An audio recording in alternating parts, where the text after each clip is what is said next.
يا الله محمد رسول Hayotdagi ziddiyatlarning tugullarini yechaydigan, savollarga javob beradigan, mazlumga kuch, zulmga xotima, kelgusiga umid, ozg'unga hidoyat, hayotga ma'no bag'ishlaydigan dinimizning ahkomlariga qaytadan nazar tashlaymiz. Har payshanba oqshom Hiroda uyg'onish naq maydon programmamizda ko'rishaylik.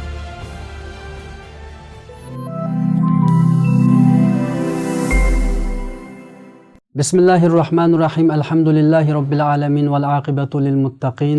As-salatu was-salamu ala rasulina Muhammedin ve alihi ve ashabihi aleyhim ecmaîn. Amma ba'd.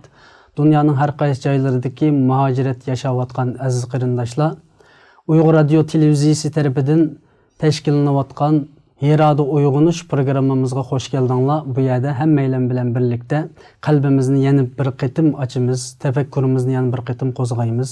Suhbatimizda munoziramizni yana bir qitim boshlaymiz-ki, qandoq uyg'onish, qandoq tafakkur qilish, yangicha uslubni qandoq yaratish masalasida sizlar bilan birlikda suhbat olib boramiz aziz qarindoshlar.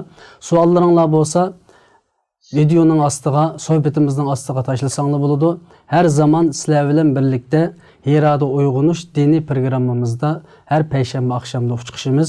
Bugun programmamizga taklif qilingan ustozlardan Kerem Zahir efendi biz bilan birlikda hem munozir xarakterida, hem suhbat xarakterida qandoq uyg'onish, qandoq boshlash, qandoq yangilik kuchish, qandoq yangi tafakkurni o'tirg'i qo'yish, nima uchun yana axborot vositalarida Facebook, YouTube'larda her yerde dini programma ilib berilayotgan bu vaqtda yana qandoq bir ehtiyoj tug'ilib qoldi ki biz yana nima uchun dini programma boshlatdik degan masala ustida biz programmamizning birinchi qismini boshlaymiz va ayni vaqtdagi Rasululloh alayhisolatu vasallamning hayoti bilan bugungi Uyg'ur jamiyatini, ayni vaqtdagi sahobalarning axloqi bilan bugungi Uyg'urning axloqini, ayni vaqtdagi jamiyatning holati bilan bugungi jamiyatimizni selishtirish, tadqiq qilish orqali bizda ko'rilayotgan masalalarni hal qilishga tirishimiz, savollarga javob berishga tirishimiz, har bir jamiyatda real hal bo'lmayotgan masalalarni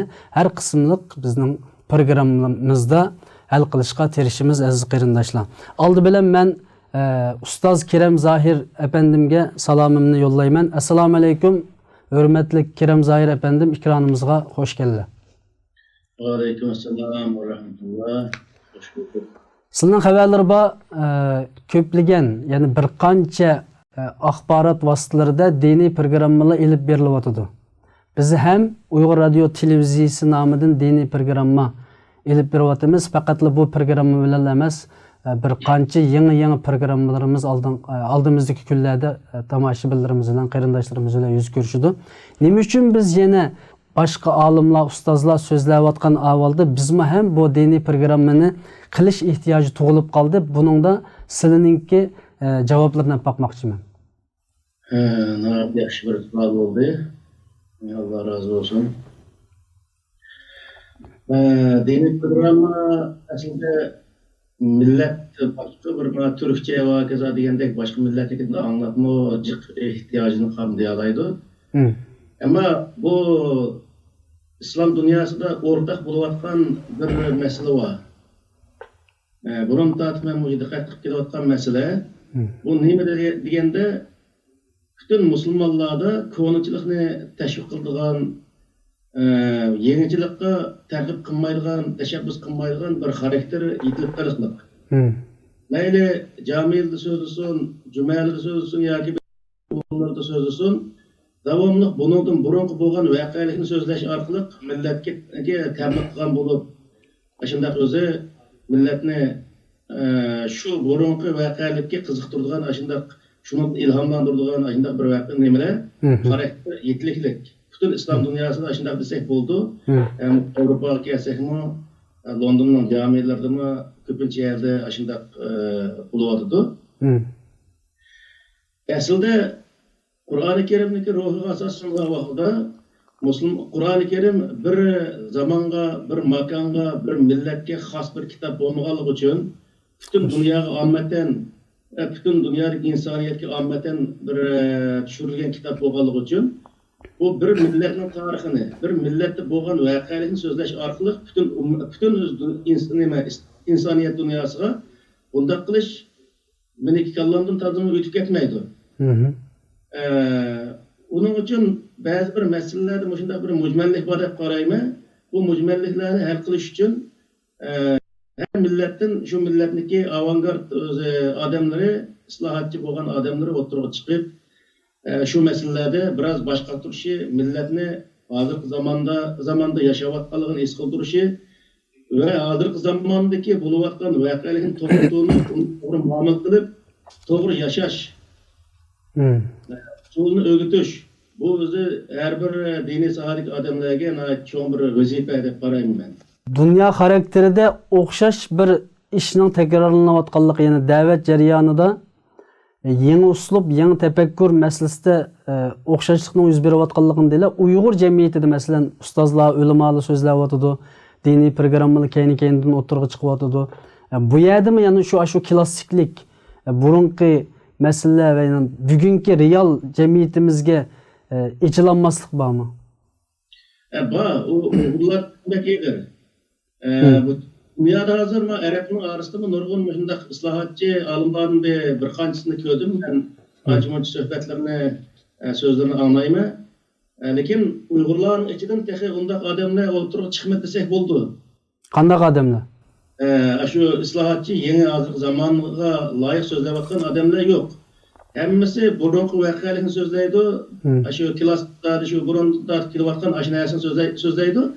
Lekin hozirgi masalalarni, hozir bo'layotgan masalalarni Qur'onda kelgan ma'rifat so'zlaydigan odam chiqmayapti.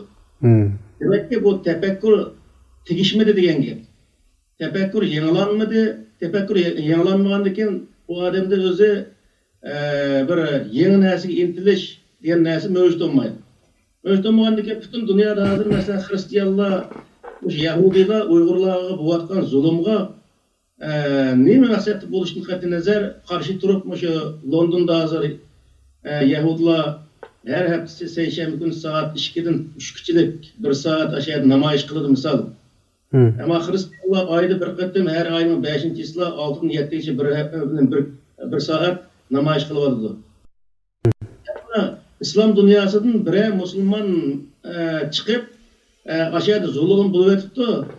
Kur'an-ı Kerim'de aslında İslam şu Müslüman bo'lgan adam zulümge aslında en birinci qatimda qarshi turish o'zi vazifasi Müslümanning geldiğinde deb chiqqan bir Müslümanni mı ko'midi. Buni ham nima desa, İslam dunyosidagi hech qanday ong jihatda yangilanmadi. Hem şu biz o'qigan o'zir bildim şu İslam dünyası yangilanmadı mı ya Uygur dünyası mı? Bu ikisini ayırıp değil. İslam dünyası mı yangilanmadı, Uygur dünyası onundan beter haleti yangilanmaya ketyapti. Çünkü İslam dünyası yangilanmaganligi nima desa, hozir İslam dünyasındaki shunday qalaymaganchilik kirib ketyapganligini o'zimi yangilanmay orqa tortishib ketyapganlikdan kirayotgan narsa. Bunun ichidan biraz yangilanib ketyapganlari shu Pokiston bilan Turkiya o'xshaydi, ancha-muncha ilgarilayotganlari. Boshqa sohadagi musulmonlarni men berib ko'rayadi va ilgirlashni hamda ichik kirib ko'rmasammi, ko'tildirdimi bir narsa belgili bo'ldi odam deganni. İlgirlash deganni nimaga tatbiqlaymiz? Masalan, ideya jihatdan, fikriy jihatdan ilgirlashmi? İnsandaki ideyasi ilgirlamasa, fikri ilgirlamasa, o insandaki o chiroyli kostyum bo'lib kiywag'ini, chiroyli mashina haydavag'ini hech qanday nol ketar. Misol, hozir shu Londonga o'tganda keldi masalan, koni uy shunchalik jiq. Onu öylerde yaşaydı bu yerde, şu 1800-1700 öylerde. O poyezdlarının özümü şu konu şekilde yasalgan 70-80'de mağdu. Şimdi poyezda mağımız bu yerde. Mesela şu vatenden çıkan adamların bir kısmı o Şanghay, Guangzhou degan 250-300 kilometrda mağdıgan 40-50 nime kat, yani qavat özü bina selinib ketganligi, o taraqqiyot degan manda gapni anlagandan keyin hayron qoldim-ku. Bina bilan tümönlük terakkiyatı ayrı bir mesele. Bak insanlık tefekkürü, insanın enginligi terakkiyatı ayrı bir mesele. Yani insanlık terakki kılış ayrı bir mesele. O hayvanlık tutup başka bir neslik terakki kılış bu ayrı bir mesele. Xitay terakkiyatı mı? Onunki insanlığını oyg'utanmaganligi uchun qilayotgan ishi hayvandan beter bunda bir qiliqlarni qilyapti hozir vaqtda. Yani Xitoy moddiy jihatdan taraqqiy qilgan bilan ong jihatdan hayvonlik yuzlanib ketyapti, ammo Yevropa yuzlanib ketyapti. Misal, odatda ilm fan deganda insoniyatning baxt saodat uchun ishlatiladigan narsa. Ilm fanni o insoniyatni vayron qilib o'tish uchun, insonning qarshisiga, ya'ni insonni vayron qilib yo'q qilib o'tish uchun ishlatiladigan narsa emas aslida. Xitoyda ilm fan o'rganish, ilm fan yarashmaydigan bir millat ekanligi o'sha yerdan chiqyapti, masalan, ASVS ashta qo'ygandan keyin. Agar u inson bo'lsa, haqiqiy bir insonlik tuyg'usi bo'lsa uni kallasida, u hech bir zaman o ilm fanni bir millatniki qarshisiga uni yo'q qilib o'tish uchun ishlatmaydi u. Demak ki nima desa, Qur'oni Karim, ya'ni islom bu nuqtaga vaqtda insonni inson qilish, ya'ni bir ikki putlik bir maxluqning o'zini odam, ya'ni haqiqiy inson holatiga akilish uchun o'zi keltirilgan bir kitob. Chunki Qur'oni Karimning nurg'un yerlarida bor, ya bani odam degan o'z iboralar jiq kechidi Qur'oni Karimda. Nimani ko'rsatdi desa, sizlar odamning bolalari, odam bilan havoning bolalari sizlar hayvonning bolalari emas, men qilganingiz o'zi odamga o'xshash bo'lish kerak degan o'z hukmni berdi bu yerda. Men birozdan keyin bu javob masalasida sizlar bilan yana sizdan savol so'rayman. Birinchi savolimni kichikgina xulosalab etsak, ya'ni bu diniy programma qilishimizdagi maqsad buningdan keyingi da'vatlarimizda yangicha bir uslub, yangicha bir munozara, yangicha bir suhbat ilib berib, xalqimizni buningga boshlab kirib, dinni tonishimizda va yangicha bir tafakkurimizni qo'zg'ashimizda bir boshlang'ich ilib berish uchun diniy programma ilib beryapmiz deb tushundim shaxsan men. Ammo abayq so'zimda diniy programma ilib berayotgan jamoat ustozlarningki masalasiga bizning yana ehtiyojimiz bormi? Ya'ni masalan, nima uchun yani biz uning ustiga yana bir programma ilib berish ehtiyojimiz tug'ildi? Ya'ni bu yerda bir kamchilik bormi yo ortiqchilik bormi? Buning javobini ilib o'taman, shunga bilan mashkin savolga o'tib ketay. Elbette o bizim halkı bir narsa sözge vaqtda 100% sözleyemeymiz. Ulama elbette şunda oldu. Anda olgandan keyin bizning sözlüğümüzde mi bir kısım ular o'zi foydalanadigan bir narsalar bo'ladi. Ularning so'zligida foydalanadigan narsalar bo'ldi. Bu halkı birimizni to'liqlash shaklida bo'lishi lozim. Bu halkı birimizni rad qilish yoki birimiz qarshi chiqish, qarshi turish, söküş bunday maqsadda herkesin bo'lmasligi lozim. Yani boshqa programmani qilayotganlarmi to'g'ri shunday tushunishda bo'lsa, bu ishimiz bundan keyin davom qiladi. Ba'zi bir masalalarda, masalan, aramizda tushunmaslik bo'lgan masalalarning o'zini bir yerda o'tirib tushunish bir mumkinchiligimi, bir sharoitimi hozir bo'lib qolishi mumkin. Albatta, ya'ni shaxsan Hirada uyg'onish nomidagi bu programma ayni vaqtida Rasululloh alayhisolatu vasallamninki Hira g'origa chiqib, bu yerda tafakkur ilib bordi, bu yerda nurg'un xizmatlar bilan bo'ldi, oxirida vahiyni ilib tushdi. Buni men sizdan so'rayman, programmaning iqishi qarab turib. Ammo da'vat bo'layotdi, so'zlar bo'layotdi, tabliğ bo'layotdi, jamiyatdagi masalalar hal bo'layotamdi. Millatning muhojiratlikninki tafakkuri Hirada uyg'ongan payg'ambarga o'xshagan bir tafakkurda uyg'onish yuz beryapti. Buningda farqimiz bo'lish kerak deb qarayman. Agar boshqa diniy da'vat ilib berayotgan ustozlar bo'lsa va o'xshamagan fikrdagilar bo'lsa, darhol bu programmamizga ishtirok bo'lib, o'zining fikrini o'tirib qo'ysa bo'ladi, o'xshamagan fikrlarini o'tirib qo'ysa bo'ladi. To'g'ri bir shaklda munozara va suhbat ilib berib, xalqimiz bilan birlikda tafakkurimizni ichish va to'g'rini tepib chiqish eng muhimi jamiyatda real yuz berayotgan masalalarni hal qilish. Sizlarcha jamiyatda yuz berayotgan diniy masalalar bo'lsin, ijtimoiy masalalar bo'lsin, bugungi da'vat tabliğlarimizda bu masalalar hal bo'layotganmi? Menimcha hal bo'lmayapti deb qarayman. Chunki jamiyatning o'zgarishning bo'lmaganligi odatda shu hal bo'lmay ketayotganligining sababi endi. İnşallah to'liq qanoat qildik darajada bir dalil isbot bilan hal qilinmagandan keyin millat uning qoyil bo'lmasa, o narsani qabul qilmaydi, o'zgarmaydigan gap. Shuni o'zgartirmaganlik o netinchisi bo'lmagan. Ya'ni bizning suhbatimizda sizningcha bu diniy suhbatni boshladik inshaalloh. Alloh nasib qilsa bu qism suhbatningki temalari o'zgarib mangadi, mavzulari o'zgarib mangadi, ammo davomli payg'ambarning hayotidan tortib bugungacha bo'lgan orliqdagi masalalarni o'tirib qo'yish orqali masala hal qilishni o'rganamiz. Sizlarcha bizning programmamiz jamiyatdagi masalalarni hal qila oladimi? hal qılalayımız deb qilmaymiz, ama hal qilishga tirishimiz. Zamonning bericha shu narsani hal qilishga tirishimiz. Masalan, jamiyatda ig'ir darajada iqtisodiy xatolik yuz beryapti. Ya'ni 100 minglarcha dollar TL her yili muaciratdagi Uyg'urlarga ishlatilyapti. Ammo da'vo ishiga qanday qo'lyapti? Sharq Turkiston davosiga mustaqillik uchun qanchalik ishlatilyapti? Bu masalalar ig'ir. Kimlarga xajlanib ketyapti? Va yoki sapmisaq insonlarningki sadiqaga va yoki ma'lum iqtisodlarga yo'linib qilish masalalari bo'lyapti. Ayollarningki erlardan ayrilib qilish masalalari o'tgan qitim Facebooklarda ba'zi programmalarda o'tirib chiqdi. Va yoki iqtisodiy qiyinchilik tortayotganlarning masalalari, uningdan keyin o'sim bilan uy elish, mashina elish va yoki boshqa masalalar, qiyinchiliklarni hal qilish. Shunga o'xshagan biz inshaalloh buningdan keyin har bir qismli programmalarda bu masalalardan birini hal qilib mengishga tirishimiz. Bugungi programmamizning oyog'ida Uyg'urlarda 15 kunning oldida yoki 3 haftaning oldida yuz bergan bu Turkiyada yetavrash masalasi. Turkiyada 5.9 bal yoki 8 bal yetavirdi. Butun Türk xalqi sarosimiga tushdi va u yerda yashayotgan 100 minglarcha Uyg'ur qarindoshlarimiz sarosimiga tushdi. Bugungi programmamizda bu masalani hal qilamiz, ammo programmaning oyog'ida.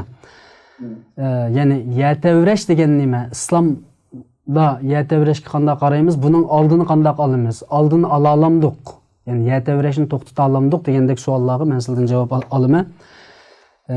Agar nima uchun yana diniy programma qilish ehtiyoj tug'ilib qoldi degan savolga to'liqlab qo'ydigan so'zlar bo'lmasa, men ikkinchi savolga o'tib ketaman. Biz qismliq bir programma qilmoqchi. Balkim 50 qism, balkim 100 qism, balkim 30 qism. Abaysildilar yana ko'ni gapni, ko'ni tarix so'zlanib, bu klassik so'zlar, klassik vaz tabliğli takrorlanadi deb o'tib ketdilar. Men bu yerda takrorlamoqchi. Ya'ni ayni vaqtidagi jahiliyat davriga qaytib bormoqchi. Nima uchun deganda, shu jahiliyat davriga qarab turib, bugungi Uyg'urlarning jahiliyat davrini selishtirmoqchiman.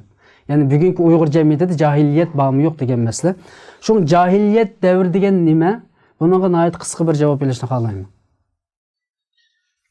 Jahiliyat davri degan asl undaq bir davr yo'q. İslamiyet davri, İslamiyetning ilgirki davri deb buni ikki bo'limda aslida. Xo'sh. Bo'yicha İslamiyetning ilgirki davrini bir qism odamlar jahiliyat davri deb qaraydi, ammo u zamonda insonlar o'zi tushli bir bilimga ega bundaq bir zamon. Butunlay jahiliyat bilan qaplab bunday gap qilishga bo'lmaydi. Ya'ni jahiliyat davri deb atashga sizlar qarshi yani. Shuni aytsak bo'ladimi? İslamiyetning ilgirki davri deyishga bo'ldi. Bu yerda bizning olimlarimiz, ustozlarimiz munozir qildigan bir so'z chiqdi hisobda. Xo'sh, davom qilinglar. Cahiliyet devri deganimiz, nima hamda İslamiyetning ilgirki davri deganimiz asosan bu Qur'oni Karimda mush tarix sohasida bo'limi 25 payg'ambarniki payg'ambar alayhisalom bilan qo'shib bir qism voqealiklari deyilib o'tdi. Buning o'zini Alloh taolo bu voqealikni bizga ibrat elish uchun deb o'zi Nurg'iyada ibrat elang deb o'sha oyatning oxirida mana shunday ko'rsatdi. Demek tarixiy voqealik biz uchun ibrat elish, shundan bir dars chiqarib, bunda bir xatolik o'tgan ekan, biz bundaq bir xatolikni o'tkazsak bo'lmaydi ekan. Ma xatolikni o'tkazgan odamlar shu vaqtda mundaq bir ziyonni tortgan ekan, biz ma ziyonni tortsak bo'lmaydi ekan, mundaq xatolikni o'tkazsak bu ziyon tortadi ekanmiz deb uni dars chiqarib, keyingi tush ko'rgan ikkinchi qaytam o'zi putimizni tiqmaslik uchun bir dars olamiz. Bu tarixning nimaniki ilgirki ishlarniki bizga berilgan foydasi shu. Undan boshqa bir hech foyda bermaydi. Odatda. Endi İslamiyetning ilgirki degan vaqtda biz o'qishni tortib, o'qish bitkicha oraliqda butunlay arab tiliniki shu İslamiyetning ilgirki keyingi davrlarni tadqiq qilib degandek shuning o'zini o'qib o'tdik misol. Peygamber Aleyhisselam tercümanı okuyan vaqtida Peygamber Aleyhisselam tug'ilgan zamonda 40 yoshga kirgichilik 40 yillik hayot jarayon shu İslamiyetning ilgirki bir zamonda shundaq bir zamonlarni o zamonlarda arablarniki nihoyat o'z qaloq shundaq buzilib ketgan bir davr ekanligini shu Kabe'ga 360 tal butni akirib olgan shunday bir davr ekanligini bayon qildi qisqacha degan vaqtida. Bunun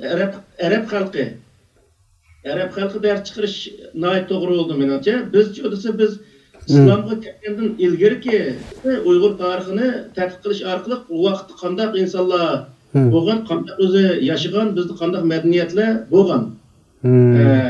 Bizdagi ilm fan va hokazo soha qandaq bo'lgan, İslamiyatdan keyingi zaman qandaq bo'lgan. Biz o'zimizning tarixidan dars chiqarish to'g'ri keldi. Shu chiqarishda davomli bir millatnikiga xos qo'yish bu to'g'ri emas. Asli Qur'oni Karimdagi nemisi shu. Her millet özünükini ders çıkarış. Yani başkalarını öğrensek, tadqiq qilsak bo'ladi. Ve lekin ularniki o'tmishi bizning o'tmishimiz bilan o'xshamaydi ba'zan tarifi. O'xshamagan biz o'zimizniki o'tmishidan ders qilish orqali o'zimiz shu o'tmish qanday ishlarni qilish orqali ziyonlarni tortibdik. O ziyonni qanday qilsak hozirgi vaqtda biz o'zi saqlanib qola olamiz degan narsani o'rganish bizga nihoyat muhim. O sebep özümüzün tarixini öğreniş bunun da nayet ehemmiyetli deb qarayman men. Bu nayet yeni bir fikir ekan, men bu tunji qitim anglayotaman. Yani biz Uyg'urlarning ayni vaqtidagi İslamiyatdan burunqi vaqtidagini tadqiq qilishdan bakrak Uyg'urlarning islomdan burunqi, yani ba'zi olimlarning so'zi bo'yicha Uyg'urlarning jahiliyat davri demdik yoki sizning so'zlar bo'yicha Uyg'urlarning islomdan burunqi davri deb atashga to'g'ri kelsa, Uyg'urlarning islomdan burunqi davrini tadqiq qilishimiz kerak demoqchisizlar. Bizde bu xatolik bek eg'ir bo'lganligi uchun, masalan, islomni qabul qilgandan keyin butunlay shu arabniki kon tarixlarini o'qib, kon adabiyotlarini o'qib, masalan, men shu adabiyotni o'qigan odam, shuni o'qib, o'zimizniki tarixini, masalan, tarixda qanday davlatlarimiz bo'lgan, qanday podshohlarimiz, qanday qahramonlarimiz bo'lgan, qanday madaniyatlarimiz bo'lgan, hech qanday bir narsaning xabarimiz yo'q, cho'ng oldi. Tarix demek ki özümüzün tariximizden özümüz ders alamaydigan, onunla özümüz huzurlanmaydigan bir halet şekillendi. Bunun neyme dese, o özümüzdeki Kur'an-ı Kerim'deki biz kösetken usulü boyunca mağmağalığımız için bu özümüzdeki şu hatalığın sebebinden bu neslin mehrum kaldık diyen gibi. Araplarninki cahil, yani İslamdan burunqi vaqtini biz buzilish davri deganlarmi bor, masalan, qorong'ulik, haqsizlik, her narsa jinoyat bo'lib ketgan, halol harom ayrilmaydigan, haqning ustiga nohaq chiqib olgan, zulm avjab ketgan bir buzilish nemisini dedik. Mesela o buzilishning sababi bilan Uyg'urlarning islom kelishdan burunqi devrini silishtirsak, mesela millet işide bir milletin işi olganda keyin onun çoğun bir kısım buluşlar mevcut bo'lganligi aniq. Lekin bizniki tarix qarasak, tarixda İslamiyatın ilgirila Uyg'urlar davlat qurishdan tugul imperiya qurib yashagan ashdaq bir millatga. Demek ki nima desa, o anseviye biraz yuqori bir darajada. İslamiyatni qabul qilgandan keyin nim bo'ldi degandan keyin İslamiyat qabul qilgan vaqtda islom nemisi bo'yicha yoki arabniki nemisi bo'yicha desak bo'ldi. Arabniki ko'rsatmasi bo'yicha millat ikkiga bo'linib lekin yoki bir qism rivoyatlar bor. Shu rivoyatni ko'rsatish bo'yicha millatni ikkiga bo'lib lekin millat ikkiga bo'lindi, musulmon kafir deb bo'liblar bunda qarg'an ishlar bor. Ammo Qur'oni Karimda Peygamber Aleyhisselam'ın ya şu Peygamber Aleyhisselam'ın aksız yaşayan insanların özünü Arap kendiligini özü nemkan görsetken ayetler var bu yerde çok. Arabiyen diyen ayetler var. Kur'an'ın Arap'tan düşürdük diyen ayetler var misal. Onun ne diyen geldiğinin özü o Müslüman bozumu o bir millet kendiligini. Yani özü Arap Müslümanları ikenligini. Biz Müslüman bolsak mı Uygur Müslümanları ikenligimizni bunda hatırlaş bir cinayet olmaydiganligini. Hatta ki etimizin tonuşuq texinbek yakın bolduğanlığını Allah Teala Kur'an-ı Kerim arqılı hatırlatıp degan gap. Bu yerda masalan Qaraqallardan keyin bu Chingizxon Besbelov, bundan keyin Saydiya xalqi zamanlari, Xo'jalar zamanlari deymiz, aşı zamanning hammasida musulmon deb keyingi davrlarda millatning nima desa musulmon deydigan bir holat shakllanib qolib, hatto Uyg'ur desa Urg'oy deydigan bunday bir holatmi bo'lib ketgan. Hozir nurg'un odam deydi buni. Nima desa bu millatini unutib ketish, bu intayin o'zi chataq bir ish. Uning ustiga bizda bir narsa bor. Birlikni İslamdaki yani dinning ustiga qilish, yani diniy birlik qurish degan qurishga o'xshash andaq narsaga intilish ammo milliy birlik bek ojiz. Buni intayin bir xato bir narsa-ku. İslam narsasining o'zini tashviq qilmaydi, tashabbus qilmaydi. Dindash insonlar bir bo'linglar degan soha Qur'oni Karimda bo'lgan taqdirdami, lekin o'ziniki millatini tashviq etib unda qilishning o'zi Qur'oni Karimda unda tashabbus qilinmaydi. Payg'ambar alayhisalom masalan Makkadan Madinaga kelgan vaqtda shu yer Al-Khazraj o'zi Avsum ikki qabilaniki ko'proq qismi islomni qabul qilgan ekan, Makkadan kelgan bir 300 odam bor. 2000 musulmon bo'lgandan keyin payg'ambar alayhisalom shu Madinaga kelib birinchi qilgan ish nima bo'ldi desa, Yahudlar qabilasi bo'lgan shu vaqtda 3-4 daldak, undan keyin mushriklarning bir qancha qabila, oz sondagi xristianlar qabilasi xristianlar bo'lgan. Shularning hammasini bir yerga to'plab Madina ahdnomasi degan bir narsani imzolagan shu yerda. Yani demakki, ma'u nimada Dünya Uyghur Qurultayidagi nizomnomasi desam bo'ldi, siyosatni dinni siyosatni arish degan bir narsa bor edi.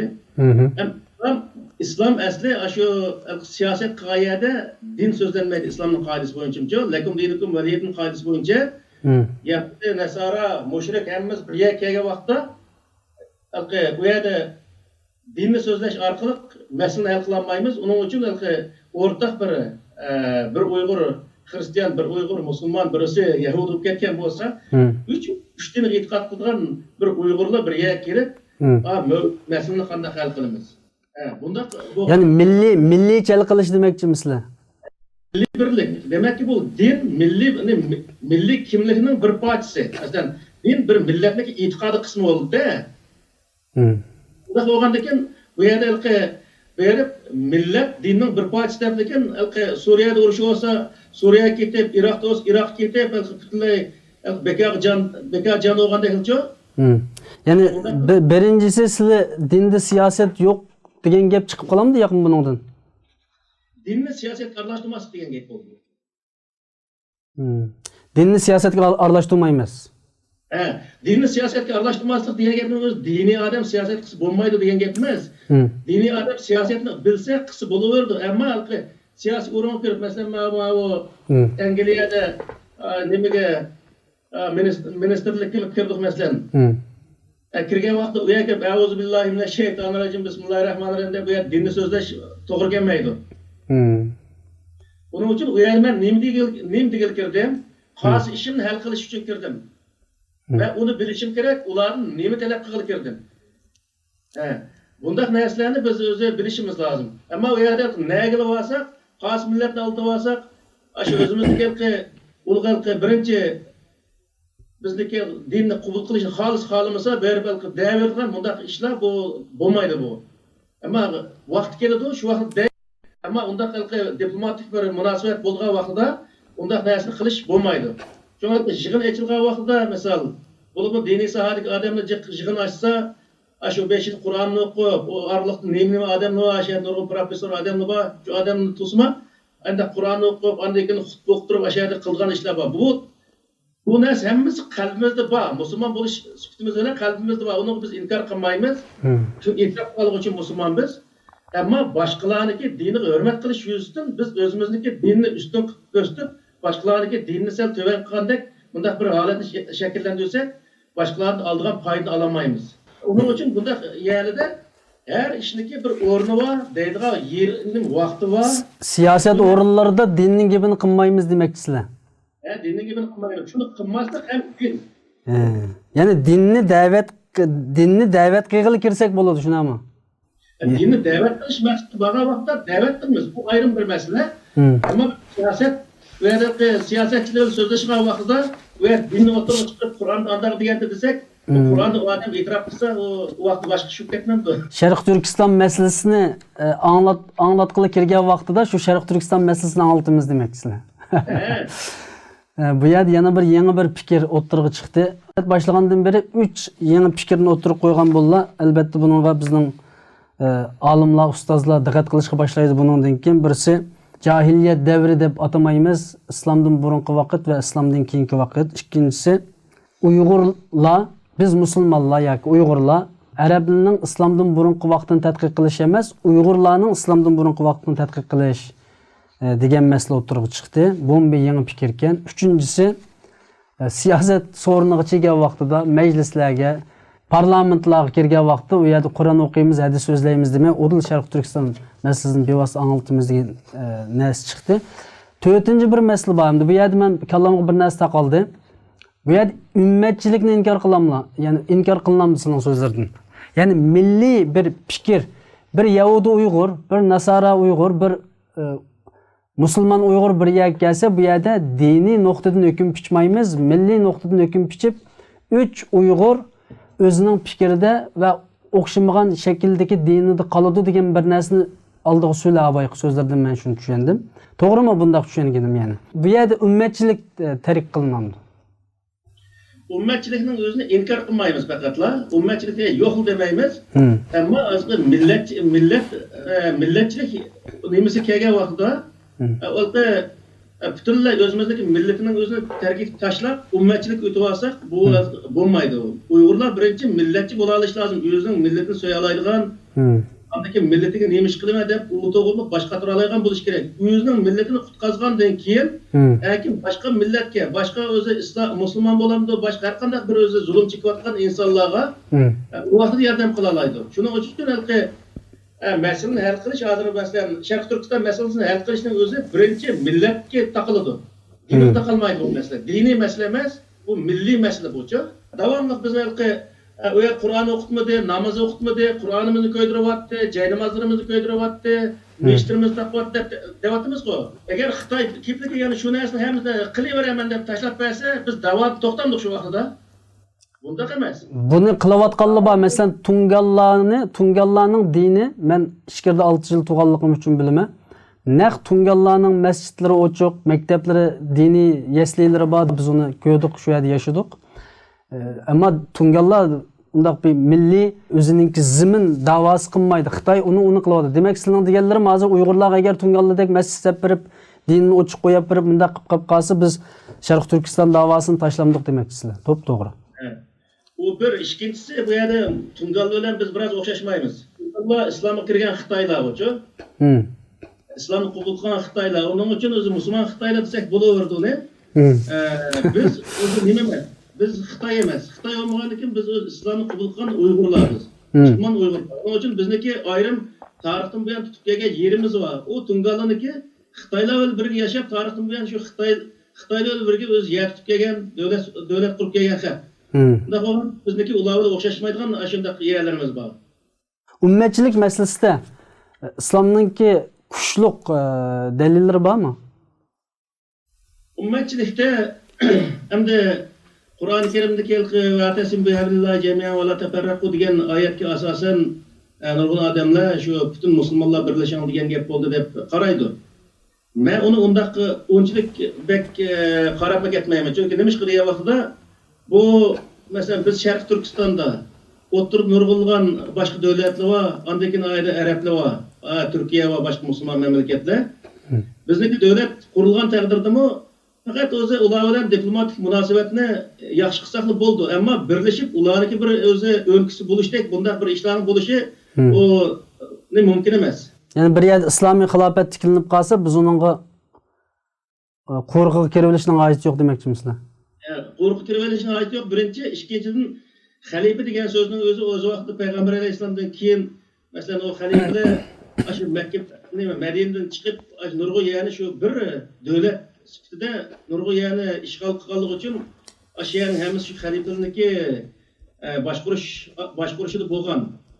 Ammo hozirgi vaqtda poch davlatga aylandi. Shu poch davlatdagi har bir o'zi musulmon davlatniki boshlig'i shu davlatning xalifasi deb qaraldi. U butun musulmonlik bir tilla xalifasi olsin degan gap undaq narsa yo'q. Shu yerdagi masalan Turkiyaniki Recep Tayyip Erdo'g'an Turkiyaniki shu boshlig'i islomning qoidasi bo'yicha Turkiyaning xalifasi. U boshqa hamma xalifalik qilmaydi u. Odatda. Shu yerga adolat tiklash uning vazifasi.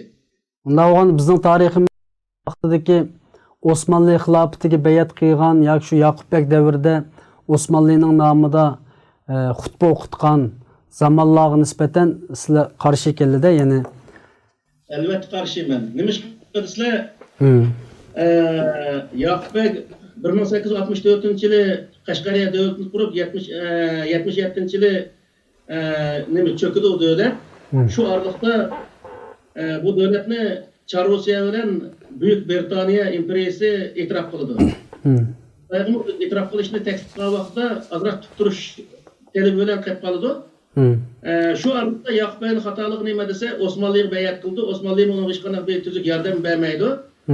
Aslida davlatni saqlab qolaman degan odamning o'zi u Osmonli yiqilish oldi turayotgan bir davlat bo'lgandan keyin o'zining atrofidagi o'zini e'tirof qilganlar bilan hamkorlash orqali davlatni saqlab qolish kerak edi. Evet, Osmanlı'ya bayat qilishi islom nuqtasidan bayat qildi. Ammo u islom nuqtasi bilan u rasmiy kuchli bir davlat bo'lib, uningga bir raus odamni evatib, uni himoya qilib turarligidek bir holati yo'qdi. Bunda tushib ketay degan bir tomning ostiga berib turgandan keyin odam aka shu tomning ostiga qolib qoldi zaten. Buning uchun Uyg'urlar tarixdan buyon o'tkazgan xatolik nima degan vaqtda islomga bog'landik deb insoniyat nuqtasidan tafakkur qilmay bu davlatning o'zini İslamiyet noktasını tefekkür qilganligi uchun davomli musulmonlarga oldi-berdi qilib bir davlat qura olsa islom davlati yoki Türkiston bekaraq tashabbus qilib Türkiston degandek bunday davlatniki ismini jiq qilgan.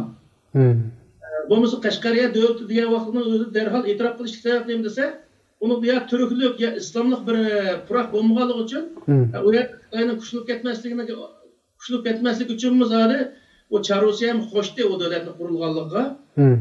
Keyin nimishqa uni vayron qilyapti desa, Osmonliga bayat qilgandan Osmonlining bir qo'li ammo O'rta Osiyoga keldi. Unda bo'lmaydi deb O'rta Osiyo qo'lni yo'q qilish kerak degan anada Angliya uning pul chiqadi, shu vaqtda Britaniya pul chiqadi. Chorvosiyaning o'zi Qurol Yaraq va kaza nurg'un o'z yordamini berib, shuni Zo'zontani qurollantirib o Yaqubbekniki davlatni ve Yaqubbek qurgan shu Qashqariya davlatini vayron qilyapti. Demek nima degan vaqtda biz davlat saqlab qolishda hozir Tayyip Erdo'g'an qilyapti-ku bu ishni. Bizning beshimizda shuncha bilan zulm bo'lyapsa, millionlagan odamlar masalan shu turmida yetmasda, shu ko'rib turib, masalan hech ko'rmagandek Xitoy bilan muomalat qilib foyda olib ketyapti davlatni saqlab qolish uchun. Ya'ni millatchilik qilyapti bu hisobda. Millatchilik emas, u 80 milyon odamni qutqizish, Tayyip Erdo'g'anning vazifasi o'chu. Onun için o qutqizish kerak, qanday bir shart asosida bo'lishni qat'iy nazar qutqizish kerak u. Agar u bizni gitmen qilsa Xitoy uni pul bermaydi, uning uchun o biroq uning biroz uning eg'ir bir ish bo'ldi. Uning uchun u siyosat to'g'ri o'ynab, unda ketyapti. Bizim bunday siyosatdan biz ibrat olishimiz kerak. Biz davomli o'z manfaatimiz, o'zimizning millati, o'zimizning davlatni qanday qutqizamiz?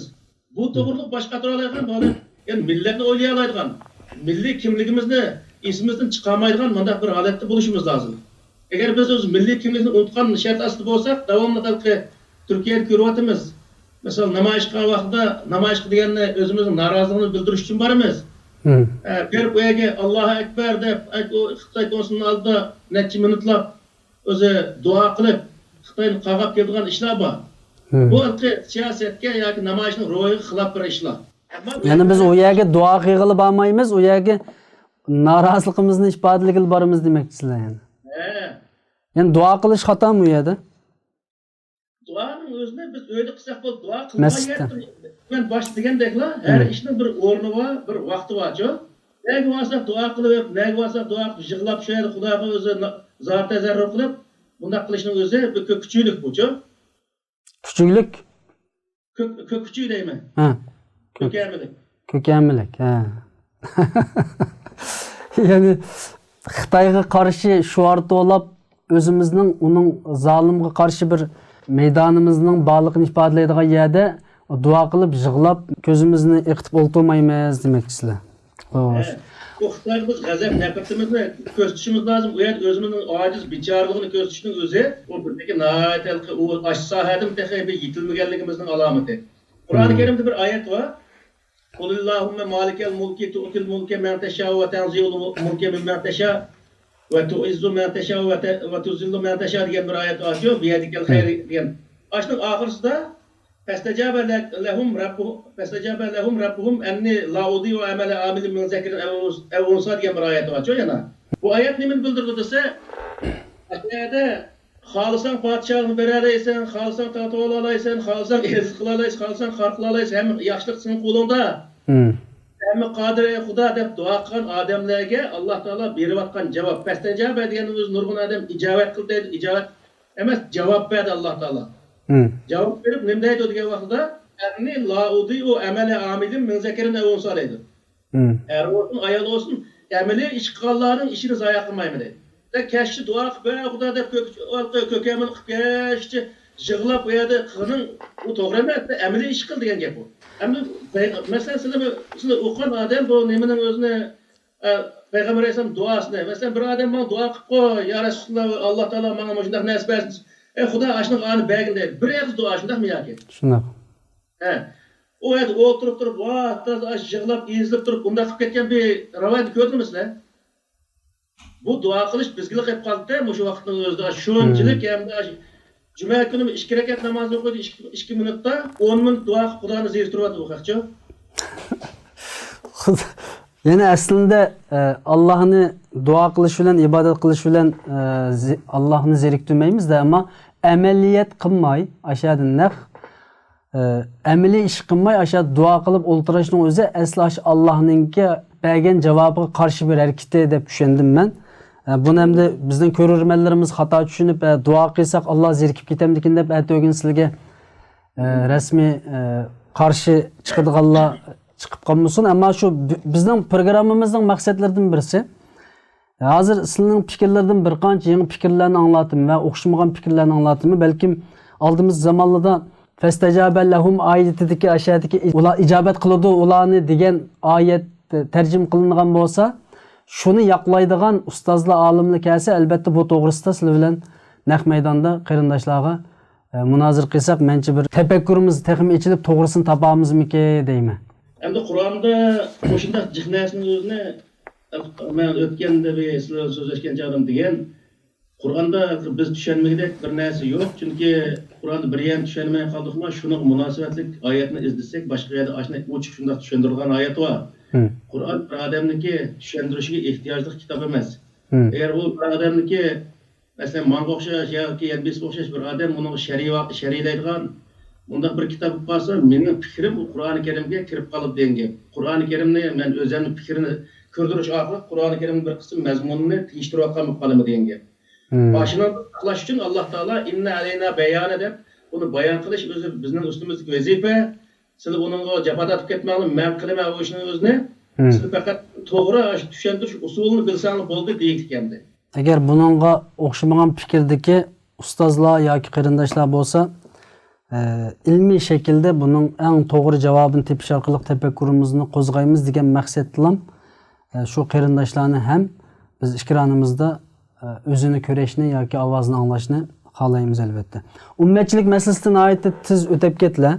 Ummetçilik deganimiz şu, ummetçilik degan İslam ummetini kendisi birbirisiga dini cihatdan bağlıq qarindosh ekanligini e'tirof qilish bu nihoyatda to'g'ri bir fikir. Ama dini bu yerda milliy qarindoshlik, diniy qarindoshlik degan bir qancha qarindoshlik bo'lgandan keyin masalan Uyg'urlar birbirisiga diniy qarindosh ham milliy qarindosh. Mesela Araplarda faqat biz diniy qarindosh. Bunda ikki jihatdan bağlantısı var. Bir holatdagi insonlar masalan bir Uyg'ur bilan diniy va milliy jihatdan bağlantısı bo'lgan bo'lsa, adımız Uyg'urning hammasi vatandagilar bilan ikki sohada bağlantımız var degan gap. Sohada vatan bir vatandaş buluş nimamiz bilan o'zi bağlantımız var. Vatan bizning haqqimiz, uni o'zi dushmandan tortib elish, kurash qilish vazifamiz var. Shunda bir qator masalalarni nima tushungan vaqtimizda masalan milliy birlikniki ustiga qurilish bu nima kurashning o'zimi bu ideologiyami milliy birlikning ustiga qurilish nihoyatda muhim bir masala degan gap. Agar milliy birlik ustiga qurilmasa millatning ichida hozir millatniki territoriyasini, milliy kimlik territoriyasini buzayotgandan keyin o millatning ichida qaysi dindagi odamlar bilan yoki boshqa din, boshqa millat, bizning islom dinidagi millet olsun başka dindikiler bilen neyme başka millet bilen toy kılıp milletniki mevcutluğunu veyran kılıvadı dengen. Çünkü biz milli kimligimizni saqlab qilish uchun bizde ayrım medeniyetimiz var, tilimiz var, yazığımız var, örf adetlerimiz var. Onun sırtı ise dini itikadımız var. Dini itikadımız ben şuna o'xshash bir o'zi milli kimlikning bir parçası holatda tushunish bu nihoyatda to'g'ri degan gap. Ammo biz dini kimlikning bir parçası emas, dinning bir parçası emas, din milli kimligimizning bir parçası deb tushunish lozim. Bu biraz murakkab bir tushunishgan. Yani mandaqlı öğrensek nəhayət xəterlikdek bir fikirken bu maň nisbeten aşında tuyuldu. İnşallah men bu toğrusida sizlar bilen munazirge kirmeymen. Bunu şu cemaatga qo'yib birimiz inşallah. Belki bu programmani ko'rgandan keyin nurg'un kishilar bu to'g'risida o'ylanib beqishi mumkin. Chunki oldimizda nəhayət ig'ir bir tragediya bo'layotidi. Millet o'layotidi, yo'qolayotidi. Programmamizning maqsadi bir chiqish yo'l tepish, bu yerda gap setish yoki munozir qilib yoki fitna terish emas, balki chiqish yo'l tepish. Bir davlat yoki bir boshbaqon deyli, biz uning ismini tilg'anmaymiz, davlatning qaysi davlat ekanligini deyishni ham xohlamaymiz.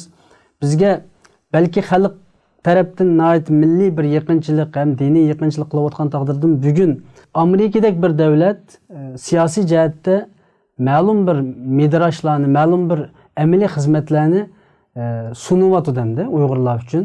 Ammo yana boshqa bir davlat bo'lsa, uningga sukut qilishning badaliga Xitoyning dibi usul o'ynayotgan davlatlar bor.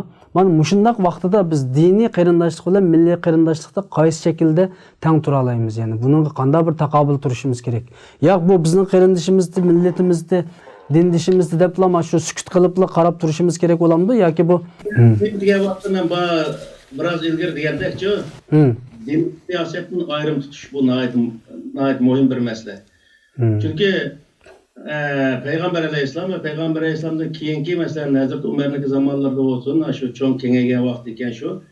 Ben açık vaqtının hemmesi de aşıla dini bilen siyasetini aralashtirmagancha. Ben Halifa'niki zamanısında Umar'ın zamanısı bulupmu şu Arap yerim aralığının hemmesi digidek şu nimeniki Müslümanlığın kolu ötken. Şu vaqtda musulmonlar şu qulluq o'tgan yerda soni qanchalik degan vaqtda 10-15% atrofida musulmon bo'lgan. 10-15%. Qolganlari hammasi boshqa dindikilar. Ular 10-15%lik musulmonlarni nima egashgan, ashlar itoat qilgan. Keyingi vaqtda ular musulmon bo'lgan. Buning hammasi sababi nima degan vaqtda ular hech bir zaman bir yer kelib aşağıda besivagan bolsa, o yaniki butxanlarını yoki çirkevlarını çekivatdigan, ot qo'ydigan, undaq ishlarni qilmagan, undaq axloqsiz ishni qilmagan. Hattoki urush tugagandan keyin ashundaq vayron bo'lgan, azroq o'zi chekilib bilasib vayron bo'lgan undaq çirkev bo'lsa yoki butxanlar bo'lsa, ashuni remont qilib bergan ishlarni bo'lgan odatda.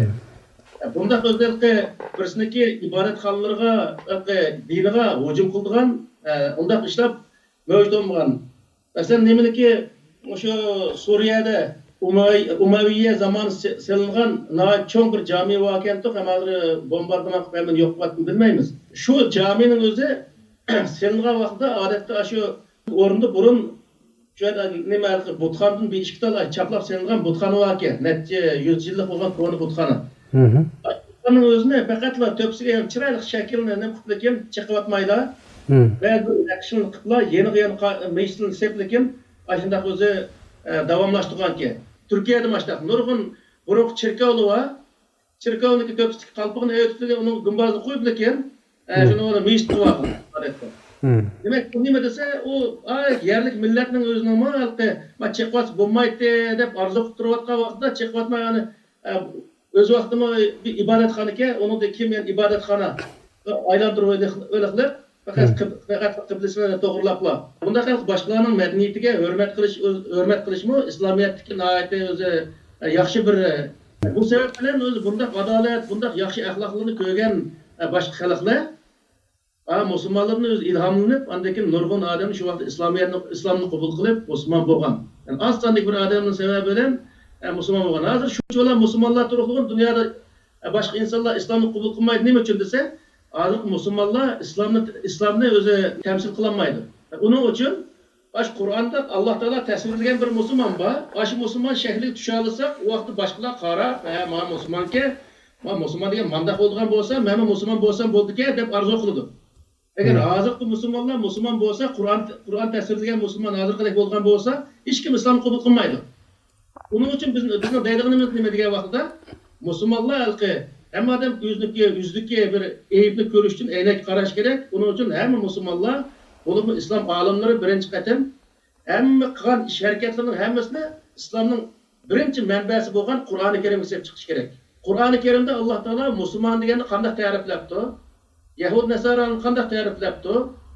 İblisning o'zini shaytonni qanday ta'riflabdi? Bularning hammasini tushunib yaxshi shu sari butun oyatni to'plab turib jil kesimi bunu tadqiq qilish lozim. Yani bunu Müslümanlarni umumen yer şarda yaşayotgan Müslümanlarning meselesinden biraz kichikiltib Uyg'ur musulmonlari Qur'oni Karimga nisbatan buni tushundim. Yani sizning so'zlar bo'yicha bugun musulmonlar temsil qilinmaydi islomni deylar. Uyg'urlarcha biz. Dünya musulmonlarining bir parçası, küçük bir parçası. Parçası bo'lgan lekin bularni asosan o'zi 190% desek bo'ldi. O Qur'oni Karimga to'g'ri kelmaydigan aqida ahkomlar nihoyat jiq bo'ladimi? Bu Uyg'urlarmi, ya'ni Uyg'ur olimlari bo'libmi? Qur'oni Karim qayta murojaat qilib, Qur'oni Karimni tadqiq ko'rish lozim. Qur'oni Karimda hech qanday narsa aralashtirmay turib, bu tafsirga qaramasin, boshqa hech qanday narsa aralashtirmay turib, Qur'onning matnisini o'zini u boshqa o'z arabcha bilgandan arabni grammatikasini yaxshi bilgandan keyin shu Qur'onning matnisini qarab turib, musulmonlarga qanday bo'ldiki, ani o'zini tushunib chiqish lozim. Bugungi Uyg'urlar muajiratdagi musulmonligimiz shu bu. Yani ıslah kılınışımız gerek mi? Kiyim keçkimiz, ahlakımız, fikrimiz. Elbette. O ıslah kılgan hazır. Birinci narsa nima desa, men degandek Qur'oni Karim qayta murojaat qilish orqali biz o'zimizdagi islomga bo'lgan tafakkurimizning o'zini yengilishimiz lozim. Yengilgan vaqtda hozirgi zamon qaytib kelamiz. Hozirgi zamondagi shu sistemani hozirgi yangi versiyonning o'zini qabul qilgan bo'lamiz. Qabul qilgandan keyin kallamiz hozirgi zamondagi ishlar bilan Qur'onning o'zini moslashtirib, hozirgi zamonda bo'layotgan voqealikning o'zini Qur'onga to'g'ri tatbiq oladigan bir holat shakllandi. Hozirgi zamondagi musulmon bo'lish kerak demoqsizlar. Hozirgi ya'ni Qur'oni Karimga qaytgandan keyin hozirgi zamondagi musulmon bo'la oladi. Yani kiyim kechaklarimiz. Hozir masalan shu gaplar jiqqo. Buningdan ilimsizlar va hiç din o'qib olmaganlar bu to'g'ri jiq foydalanib ketdi. Masalan, hijab, qora kiyim, oq kiyim masalalarida nurg'un gap so'zlar o'tirib chiqdi. Buni Qur'oni Karim bo'yicha, oyat, hadis bo'yicha millatga sizlardek ustozlar mandaq kiyinsanglar bu durus. Qiyomat kuni albatta olimlar boshda savol so'roq qilinadi. Biz buni ega devetsanglar, millat shundoq kiyinsa, to'g'ri bir şekilde şunu olan bu iş tugaydi. Ama yerimiz bir xil tushuncha, yerimiz bir xil biraz Şu savollarni sizlar biz savol sifatida qilib, yezibsizlar, kelar qayta qoldiramlar. Bo'ladi.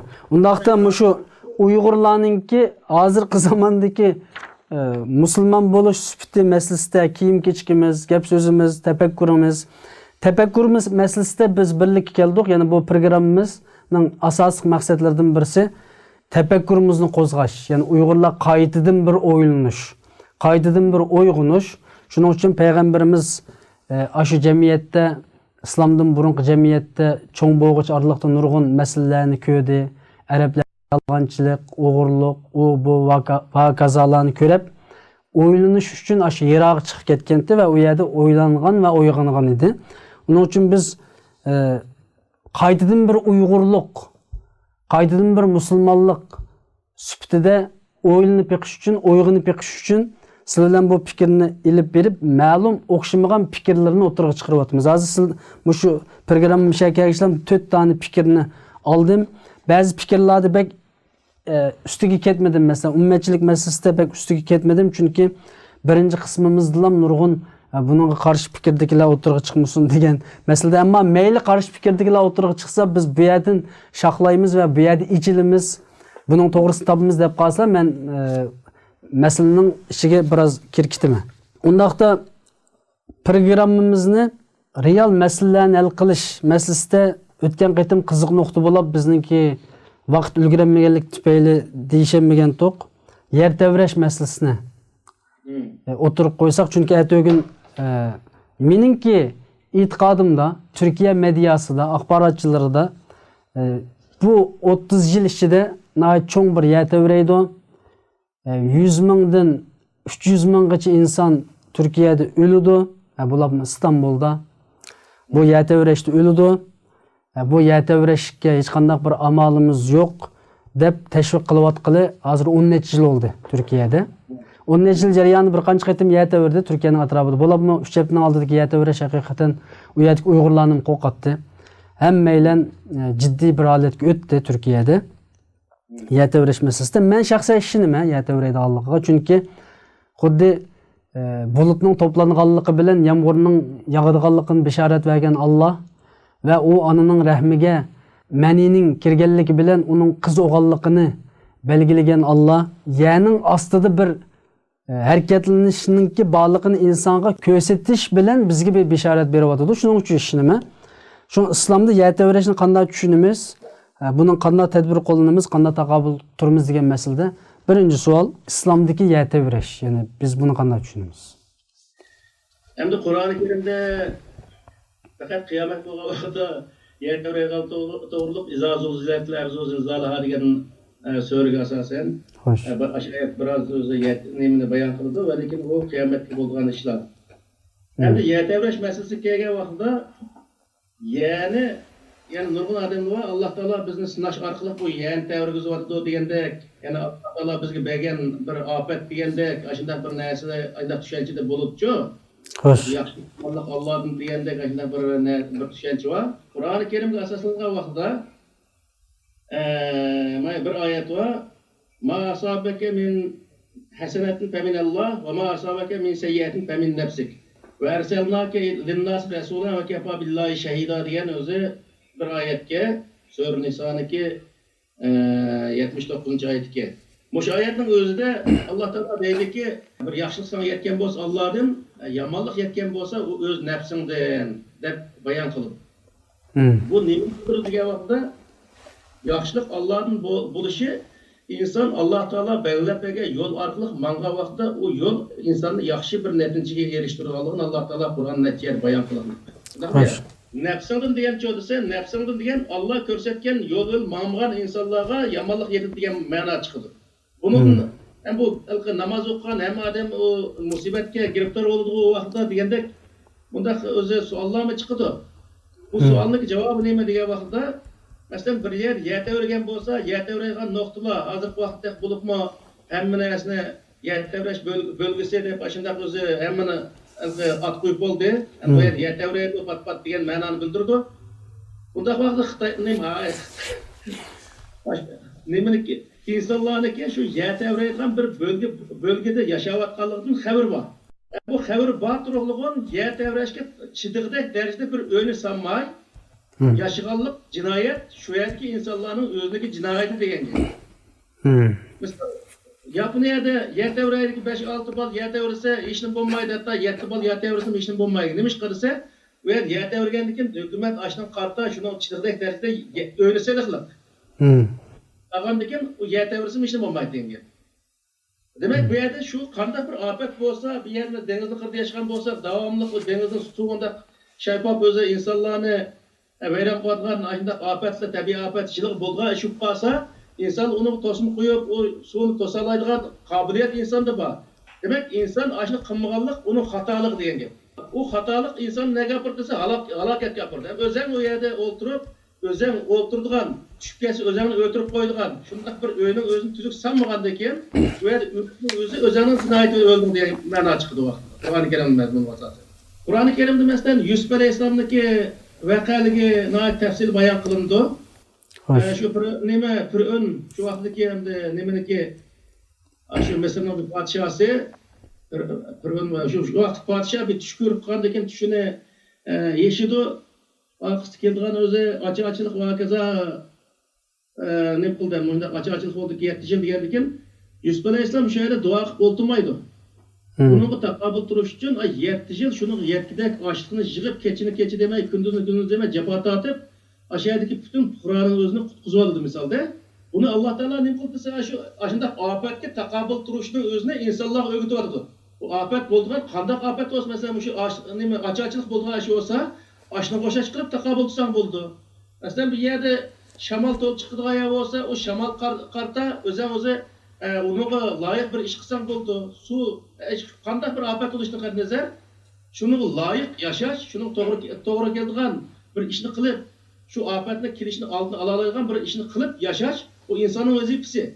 Dinimizdeki yetevreş bu Allah'ın cezası mı ya ki bu nimeden ibaret bu? Ya ki ibret mi nime endi bu?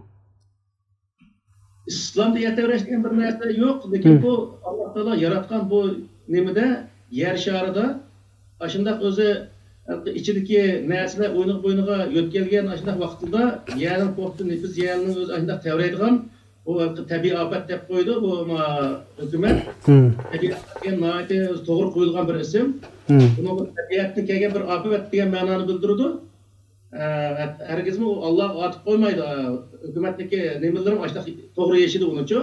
Ama biri saatlik adamlar onu Allah Teala kıldı hep Allah atıp koydu. Allah Teala insanı veyran koyduğun bir yaman bir zat tek. Bu nait hata bir düşünce aslında. Bunun ümmetlerininki halak bolup ketken sebebiyetlerden birisi dep düşünsek şu. Halak bolup ketişi o vakti mahsus zakaz kılıngan dek mesela bir ümmet aşında mesela Lut Aleyhisselam'ın kavmi o'xshashmida bo'lgan vaqtida maxsus Jibril halak qilgan ferishtalar kelib uni ashunday qilib halak qilgan bu maxsus zakaz qilgandek bir halokat bu boshqa ayrim o'xshamaydi mo'jiza xarakterli ish ma unday emas endi unga o'xshamaydi. Yani bu bir tabiatning bir hodisasi demoqchimisizlar? Tabiatda bo'lgan bir hodisa. Zaten tabiatda shamol chiqadi, suv osadi, yer tevraydi. Aşına koşa öy eskopkes örülüp düşüdü, aşına koşa işler bulup durdu mesela. Şununla insanlar dikkat kılış lazım diyen gibi. Kur'an-ı Kerim'de وَلَا تُلْقُوا بِاَيْدِكُمْ اِلَّا التَّهْلُكَ şehida diyen bir ayet var. Yani öz halaket taşlaş diyenin özü şu. Yani şu özünü veyran koyduğun nesnege dikkat kılma yaşaş, insan öz halakkallık hesaplandı. Onda bunun kanda takabül turumuz mesela. Nurgun kıyırındaşlarımız ensireydi. Mesela Türkiye'ninki bazı programmalarını gördüm ben Nurgun sırtlı üyü ba, bu kentlerde üyü ba, kişiler şehir içindeki bina öylerden köçep çıkıp şu yerde arım ile vatkallıkını, şu yerde köçep ketkenlikini sözlegen programmalarını gördüm ben. Şunun qarab demek bu yerde yetevreydiken bu yerden jirak duraylı edip bu yerden kıçışını kanda qarayla. Çıkıtışını bir. Bu yerden çıkıp Türkiye'nin başka yer tevirmeydiğin tevirsin boşarak tevreydiğin yer diyesiz buldu. Kaza kelse Allah'tan. Allah cinimizni alsa alıdı. Ammasa sakkalımız dep otlasak bulmaydı sizler. Bulmaydı.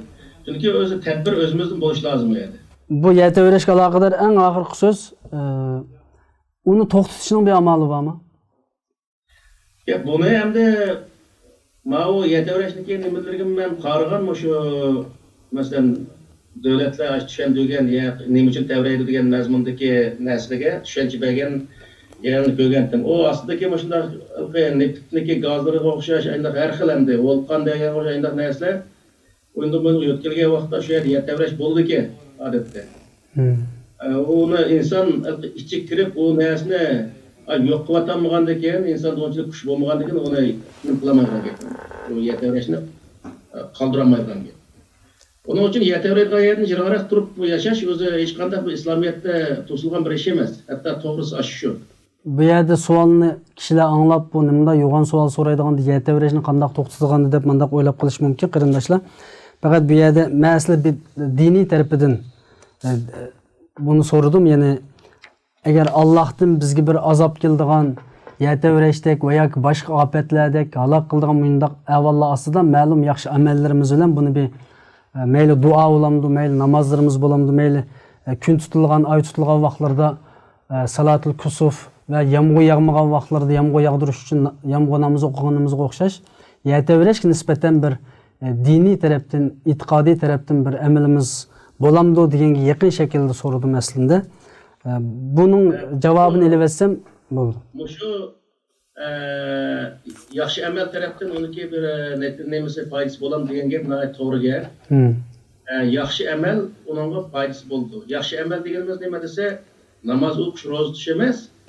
Shu o'yini yaxshi selib, o'zini besib olmaydigan qilib selish yaxshi əməl degan gap o'sha. Hamma ishni shu to'g'ri yaxshi qilgan bo'ldi endi. Ashida qilsa u yer tavrisam odam besib olmaydi. Yoki 10 qavatlik binada o'tirmaydi, 2 qavatlik uyda o'tirsa, yaxshi selingan uyda o'tirsa, yer tavrisimi undaq qolgan ishlar bo'ladi misol. Demak, o'ziga o'zi diqqat qilish lozim bunda yerda. Allah razı olsun. Bugünkü programımız bence yaxshi boshlandi deb o'ylayman. Bir tane farqliq, o'xshamagan fikrni, ko'z qarashini o'tirib qo'ygan bo'ldilar. Birinchisi jahiliyat davri deb atamaymiz, islomning burunqi va keyingi davr deb ataymiz. Ikkinchisi Uyg'urlar Arablarning jahiliyat davrini tadqiq qilish emas, Arablarning tarixini emas, Uyg'urning islomdan burunqi agar tadqiq qilishga to'g'ri kelsa, Uyg'urlarning islomdan burunqi tarixi bilan islomdan keyingi tarixini tadqiq qilish orqali bugunga javob tepish masalasida buni o'tirib qo'ygan bo'ldilar. Uchinchisi nihoyatda portlash xarakterdagi bir cho'ng bir gap bo'ldi bu. Bu hamda ilmiy kitoblarda va ideya taqatquchilarda, fikr o'tirib qo'yguchilarda yuz berib kelgan tarixdan bir yuz berib kelgan masalalardan birisi. Hozirgi diniy talablarimizning orasida mancha-muncha bu to'g'riliq munozara bo'ladi. Islomda siyosat yo'q degan fikrni o'tirib qo'ylar. Buningga inshaalloh balkim tafakkurni qo'zg'ash uchun İslamda siyaset emas. İslamda dinni siyosatga aralashtirmaymiz. Siyosat so'zligiga bo'lgan yerda dinni tushuntirib olmaymiz degan. Siyosat qilayotgan yerda dinni aralashtirib olmaymiz demoqchisizlar. Yani dinni siyosatga aralashtirmaymiz degan ma'noda so'z. Unda bo'lsa dinni siyosatga aralashtirmaymiz deb tushunsak bo'ladimi? Bo'ldi. Unda bo'lsa buningga inshaalloh balkim ko'z qarshi bor qarindoshlar qolib qolsa o'tirib qo'ysa, albatta bu ekranda va yoki telefonda bo'lsa yaxshi bo'ladi deb qarayman, chunki bu inkaslar yamanchi qiyib ketadi, inkasni qabul qilmasligimiz mumkin, chunki bu fitnaga qarab ketishi mumkin. Bizning maqsadimiz fitna qilish emas, gap setish emas, faqat to'g'ri bir uslub bilan Sharq Turkiston davosiga diniy nuqtadan yo'l etish bo'lganligi uchun bu masalalarni jiklayapman. Undan keyin bugungi musulmonlar Qur'ondagi musulmonlar emas, ya'ni bugungi musulmonlar islom haqiqiy musulmonlarning temsilchisi bo'lolmaydi degan fikrni o'tirib qo'ylar. Ham Uyg'urlarmi balkim shuning ichida deb qarayman. Ya'ni bugungi Uyg'urlar Qur'oni Karim ko'zda tutayotgan, Qur'oni Karimda so'zlanayotgan musulmonlar emas deb shu fikrni o'tirib qo'ylamizlar. Shunda bo'lanmadi musulmonlar. Bo'lanmadik demak. Inshaalloh Esur degan musulmonlar bo'lanmoqlik. Bo'ladi, Alloh razı olsun inshaalloh. Buningdan keyingi vaqtlarda mana mush masalalarga ham yana qisqacha to'xtalamiz. Boshqa savollarni keyingi programmaga olib qo'yman. Vaqt munosabati bilan programmamiz mishada oyoqlashida eng oxirida ketib qo'ydigan, ya'ni umumiy programmaga nisbatan so'zlarga nisbatan ketib qo'ydigan bir qancha minut so'zlar bo'lsa olaman. Bo'lmasa programmamiz mishada oyoqlashadi. Ketib qo'ydigan boshqa bir masala yo'q. Meniki hozir javobim shu birinchi kalos o'tmak nurg'un odamniki dinni siyosatni ayrim tutish degan masala nihoyatda nurg'un odamni qarshilik uchrab kelgan, chunki biz 2004-yilda Dunyo Uyg'ur qurultayini qurgan vaqtida men shu qurgan vaqtda bir quruvchining birisi edim. Xo'sh. Shunday gaplar bordi. Har yerga borsak, shunday deb emasmi deb shuni Dunyo Uyg'ur qurultayini tag'ut deb yurgan insonlar bo'lganchu. Hamda payg'ambarlarniki masalan keyingi payg'ambar alayhissalom bo'libmi? Undan keyingi xalifalarni misolga olgan vaqtidami hamma yerda masalan musulmonlarga islomni ijro qilish va qolganlarga umuman insoniyat nuqtasidan qarash bilan mang'an bu ishchi. Ya'ni demak, nima desa bir davlatda masalan Turkiyani misolga olsak, Tayyip Erdo'g'an musulmonlarga o'ng ko'z bilan, qolganlarga so'l ko'z bilan qarash Tayyip Erdo'g'an xato bo'ldi-ku. Hammasi davlatning fuqarosi, hammasi o'rtaq ko'z bilan insoniyat nuqtasidan, Turkiya fuqarosi nuqtasidan qaraydi u odamcha. Demak, nima degan vaqtda insoniyat nuqtasidan muomala qila oladigan bir holat yetish bizga nihoyatda muhim bir masala. Chunki unda kelgan vaqtda bir yerga berib siyosat so'zlagandan keyin o'zining musulmonligini namoyanda qilib, islomdan bir narsani misol qilib ko'rsatib, bunda qilib ne ötkip kalsa, doğru çıkıp kalsa aydaq deyişki boldu. Lekin o kemige yerde alaydı onun kılıp el kademni bir aram kıldıgan mundaq oturganda kivasak o to'g'ri bo'lmaydi. Onun için nima desem bu İslam'ni sözleydiğen yer var. Camiye kirgen vaqtida hozir sözleymiz misal İslam'ni sözleydiğen dinni sözleydiğen onda surullah kelgancha sözleymiz. Ama başkalar münasebet o'rnatadigan, ular hozirgi mesela millatning masalasini qanday hal qilamiz?